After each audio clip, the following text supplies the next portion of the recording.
할렐루야! 한 주간 잘 보내셨습니까?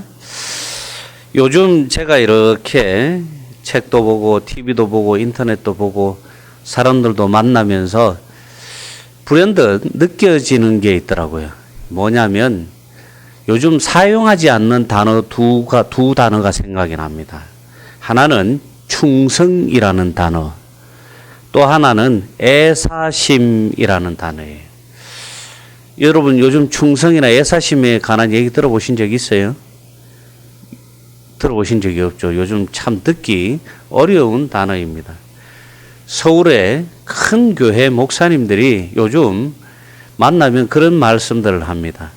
부목사 뽑기가 하늘의 별 따기다. 지방에 있는 교회들도 마찬가지예요. 저기 진주에 있는 교회에서도 부목사 좀 추천해달라고 예산에 있는 저인데 전화가 옵니다. 그만큼 사람 뽑기가 어렵다는 것입니다. 또 그만큼 한편으로 얘기하면 사람들이 고생하고 싶어 하지 아니하고 일하고 싶어 하지 않는다는 반증이기도 합니다. 그러나 하나님의 일꾼인 우리는 그러함에도 불구하고 충성하셔야 하고 또 하나님을 사랑하는 마음으로 우리가 사역을 감당해야 되는 줄로 믿습니다. 바울은 자신의 직분이 이 사도라는 직분이 하나님으로 말미암았다는 증거를 고난 중에서도 자신을 도우시는 하나님의 은혜로 증명을 합니다. 성도의 신앙이 복음의 능력으로 실생활에 그대로 적용되지 않으면은 이 신앙생활은 아무 의미가 없어지는 것입니다. 그리고 이러한 복음의 능력은 성도가 그리스도의 사랑을 깊이 우리 가슴 속에 인식할 때, 즉 다시 말해서 우리가 성령 충만해질 때만이 가능하다고 말을 합니다.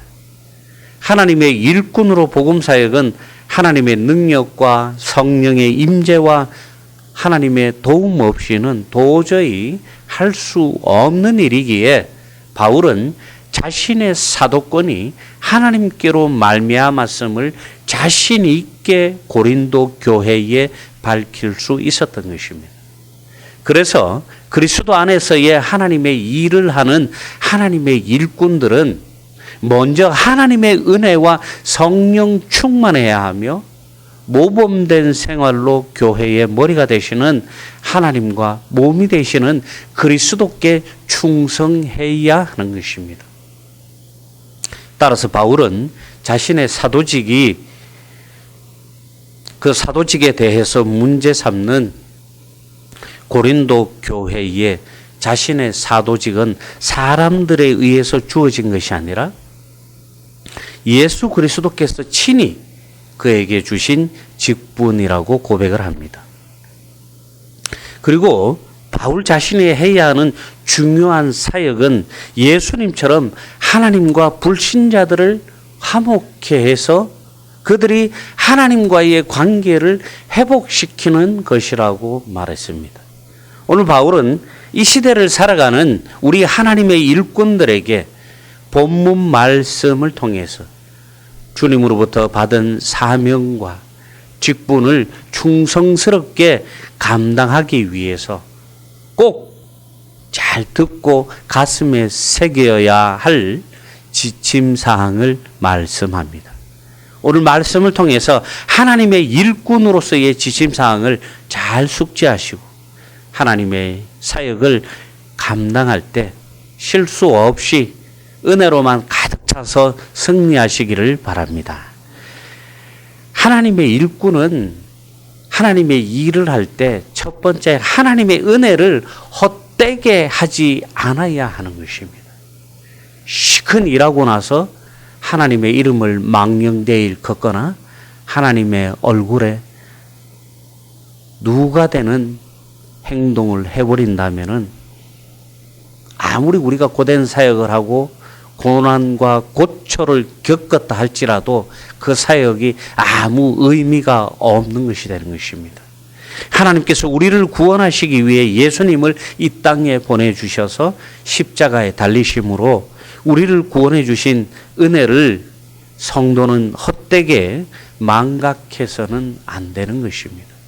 우리가 교회 다니고 우리가 예수 믿고 구원받아서 하나님 믿고 이렇게 살아가는 것이 그냥 어느 날 우연히 갑자기 재수 좋아서 우리에게 온 것이 아니라 전적인 하나님의 은혜로 우리에게 주어졌고 그 은혜의 배경에는 예수님의 십자가 지심이 있었다는 것입니다. 사랑하는 성도 여러분, 예수님이 십자가에서 우리의 죄를 대속하고 죽으심을 통해서 이루신 이 거룩한 일들을 우리가 헛되게 해서는 안 되는 것입니다. 우리는 이러한 하나님의 은혜를 쓸모없고 의미 없는 것으로 만들어서도 안 되는 것입니다. 독생자이신 예수 그리스도의 희생으로 인해서 우리와 하나님과의 관계가 회복될 수 있었습니다. 여러분, 하나님과 우리와의 이 관계의 회복은 회복에서 끝나는 것이 아니라 태초에 우리에게 하나님께서 허락하신 모든 권세와 권능도 함께 회복된 것입니다. 예수님의 헌신과 피값으로 우리는 그 어떤 것으로도 씻을 수 없는 우리의 더러운 우리의 죄를 해결하고 우리가 너무나 편하게 구원받은 하나님의 자녀가 되었습니다. 감히 하나님 앞에 설 수도 하나님을 만날 수도 없었던 우리는 이 주님의 귀한 섬김과 희생으로 누구든지 예수를 그리스도로 믿는 사람이면 누구든지 예수님의 이름으로 직접 하나님을 만날 수 있었고 있고 직접 하나님께 기도할 수 있게 되었습니다. 요한복음 16장 23절 말씀에 그날에는 너희가 아무것도 내게 묻지 아니하리라. 내가 진실로 진실로 너에게 이르노니 너희가 무엇이든지 아버지께 구하는 것을 내 이름으로 주시리라. 지금까지는 너희가 내 이름으로 아무것도 구하지 아니하였으나 구하라. 그리하면 받으리니 너희 기쁨이 충만하리로다. 아멘. 여러분, 이제는 하나님과 우리와의 관계가 회복되고 나서 예수님의 이름으로 우리가 하나님께 구하면 하나님께서 우리의 기도를 들으시고 응답하시고 우리의 소망을 들어주시겠다고 약속하신 것입니다. 사랑하는 성도 여러분, 예수님을 그리스도로 믿지 않는 것, 죄에서 즉각적으로 회개하지 않는 것, 그리고 하나님께 우리의 삶에 대해서 기도하지 않는 삶, 그리고 하나님께서 우리를 구원해 주신 그 귀한 은혜를 잊어버리고 사는 삶과 겉으로는 주여 주여 하면서 하나님의 자녀라고 하면서도 여전히 세상의 것과 육적인 쾌락과 생각을 버리지 못하고 살아가고 있지는 않으십니까? 이러한 삶은 우리가 예수님의 십자가를 통해 우리에게 주신 하나님의 은혜를 헛되게 만들고 하나님의 일꾼으로서의 사명을 감당할 수 없게 만드는 것입니다. 성도 여러분, 혹여 우리의 삶에 이런 부분이 없는지 잘 점검해 보시기 바랍니다. 점검해 보시고 혹여라도 조금이라도 내가 이렇게 하나님의 은혜를 헛되게 하는 삶을 살아가고 있다면 회개하시고 나의 삶을 완전히 주님을 향하여 바꾸시기 바랍니다. 성도 여러분, 우리 인생의 가장 소중한 시간은 바로 지금입니다. 여러분, 지금 이 시각 하나님의 말씀을 통해서 우리가 변화되고 하나님의 은혜를 회복하시기 바랍니다. 그리고 우리를 구원하신 하나님의 은혜에 대한 감동을 새롭게 업그레이드 하시기 바랍니다. 나의 감동이 오래돼서 너무 무뎌졌어. 예수님을 처음 만났던 그 설레는 감동이 이제 나에게는 없는 것 같아. 그렇게 말씀만 하지 마시고 나의 감동을 업그레이드 시키시고 나의 신앙을 업그레이드 시키시고 나의 삶을 업그레이드 하시기 바랍니다. 하나님의 일꾼은 하나님의 영광의 걸림돌이 되지 않아야 합니다. 고린도전서 10장 31절 말씀에 그런즉 너희가 먹든지 마시든지 무엇을 하든지 다 하나님의 영광을 위하여 하라. 아멘. 바울은 그의 모든 삶의 기준을 어디에 두고 있었습니까? 그리스도에 두고 그리스도 중심적 삶을 살았던 사람입니다. 마지막 순간까지 그는 그리스도를 위해서 복음을 전했고 그리스도적 삶을 살았던 사람입니다. 바울과 함께했던 그 일행들도 역시 마찬가지였습니다. 그들은 그들의 삶의 기준과 폿대를 예수 그리스도에 두고 살았기 때문에 그들이 실컷 두들겨 맞고 옥에 갇히고 또 죽을 뻔하고 숱한 고난을 겪을 때에도 참을 수 있었던 것은 무엇입니까? 그들의 삶이 자신을 위해서 산 것이 아니라 하나님을 위해서 살았던 삶들이고 그리스도적 삶을 살았기에 복음을 위해서 자신의 삶과 사역이 하나님의 영광을 위해서 모든 것들을 감내할 수 있었던 것입니다. 특히 바울은 이런 부분에 대해서 신경을 많이 쓰면서 사역한 것으로 보입니다.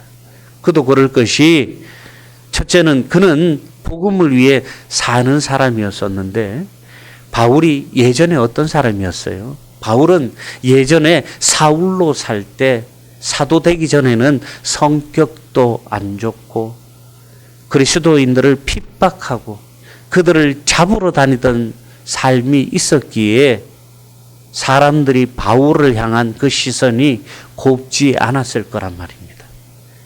그래서 바울은 더더욱이 이런 자신의 행동에 대해서 조심을 했을 거란 생각이 듭니다.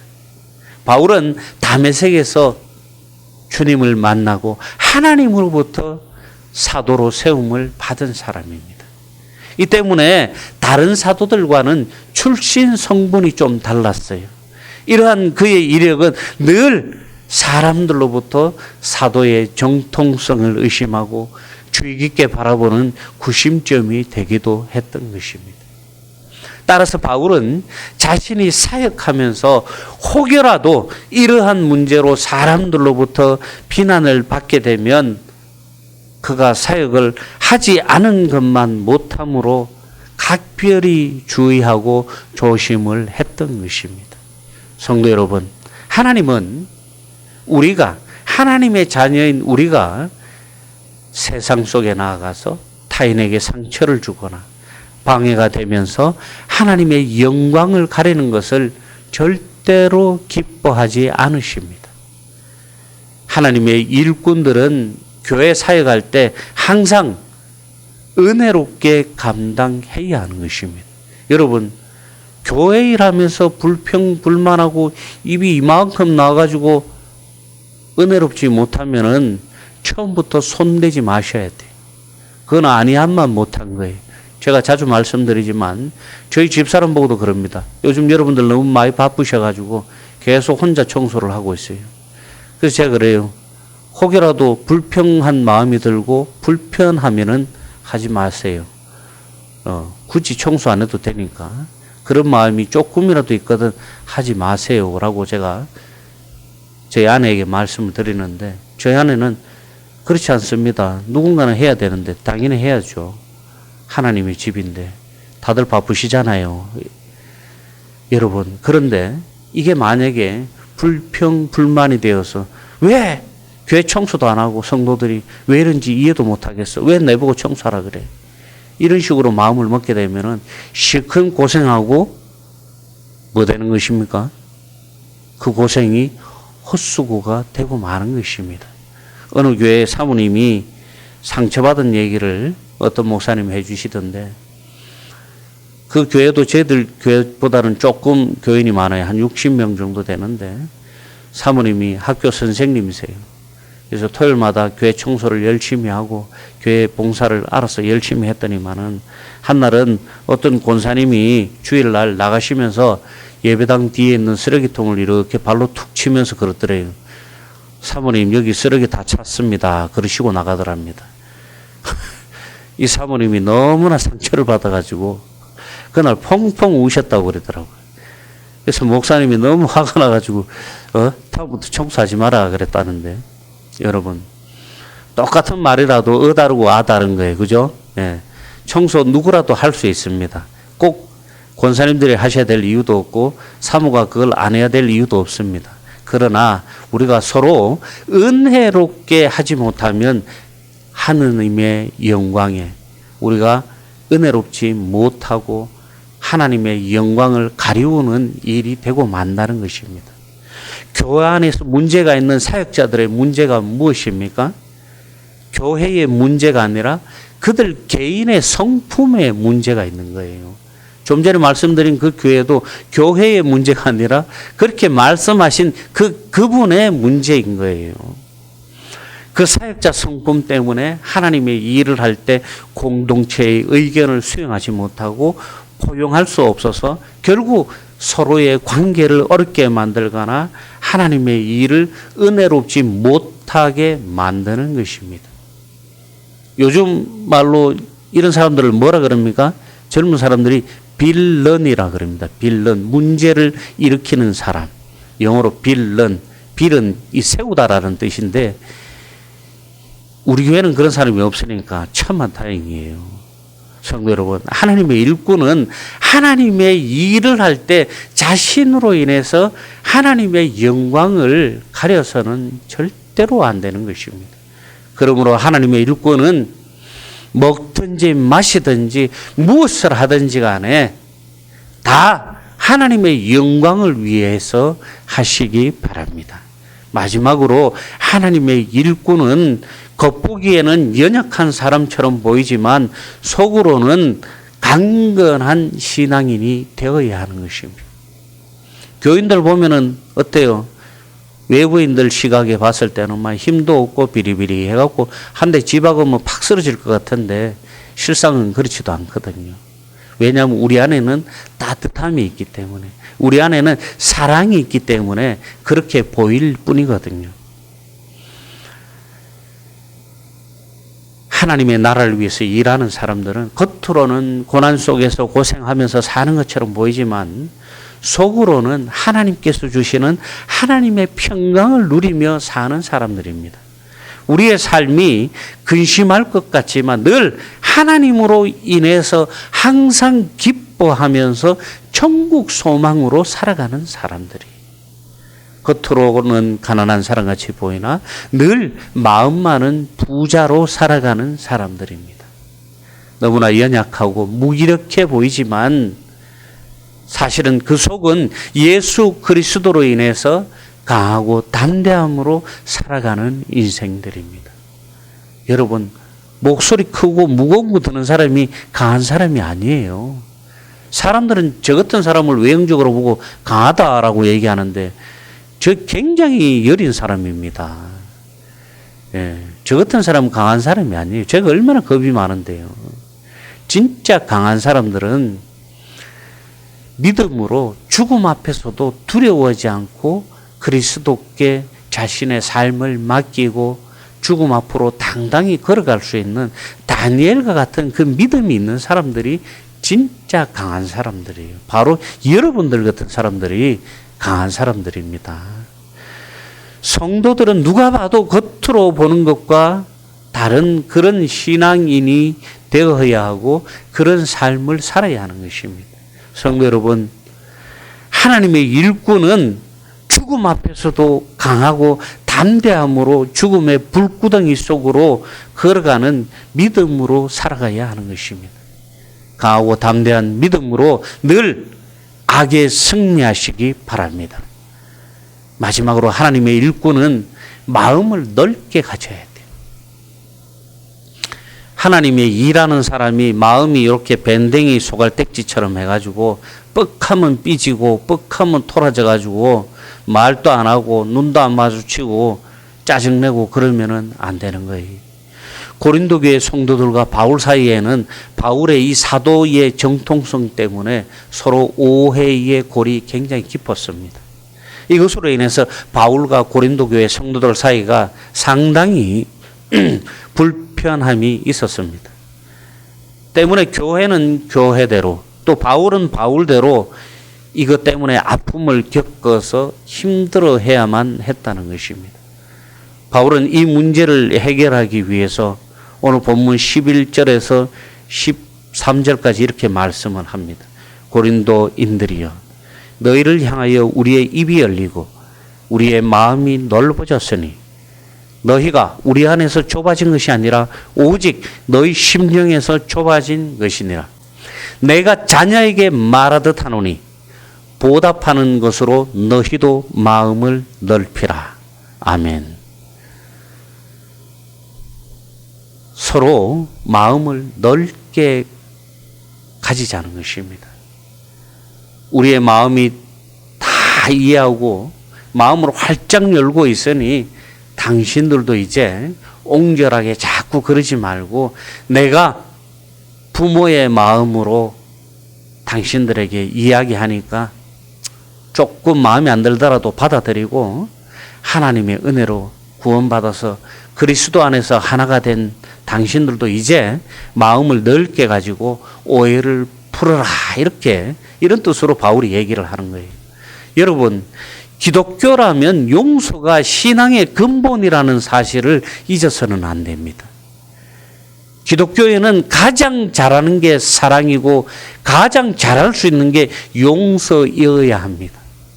기독교인이 사랑도 안 되고 용서도 안 되면 좀 힘들어져요. 마태복음 6장 12절에 이렇게 말씀합니다. 우리가 우리에게 죄 지은 자를 사하여 준 것 같이 우리 죄를 사하여 주옵시고. 뭡니까? 주기도문의 한 구절이 주기도문 안에 이 주기도문 안에 한 구절이 주는 울림이 우리에게 적지 않은 것은 용서의 가치가 그만큼 소중하기 때문에 우리가 하나님께 기도할 때 이 용서의 구절을 고백한다는 것입니다. 바울은 자신에 대해서 곡해하고 옹졸하게 대하는 그들을 향해서 마음을 활짝 열었습니다. 이것은 먼저 화해의 손을 내밀어서 간용을 베풀겠다는 성숙한 신앙인의 모습인 것입니다. 갈등과 불신, 불화 상태에서 하나님의 일을 하는 것은 은혜롭지 못합니다. 그런 상태에서 하나님의 일을 하면 결코 그 일이 형통할 수도 없습니다. 하나님은 우리가 그리스도 안에서 온전히 하나 되어서 합력하여 선을 이루기를 원하십니다. 그러므로 내가 아무리 마음에 안 들고 보기 싫은 사람이 있더라도 먼저 우리가 마음을 열어서 관용을 베풀어 포용할 줄 아는 사람이 성숙한 신앙인인 것입니다. 사랑하는 성도 여러분, 바울은 하나님의 일을 하는 하나님의 일꾼인 우리에게 오늘 몇 가지 지침사항으로 권면을 했습니다. 우리는 바울이 오늘 우리에게 전해준 이 말씀을 잘 듣고 가슴에 새기고 기억하셔서 언제나 하나님의 일을 할 때 하나님을 기쁘시게 하고 하나님의 영광을 위해서 일하는 일꾼들 되셔서 주님을 기쁘시게 하는 삶을 살아가시기를 주님의 이름으로 축원합니다.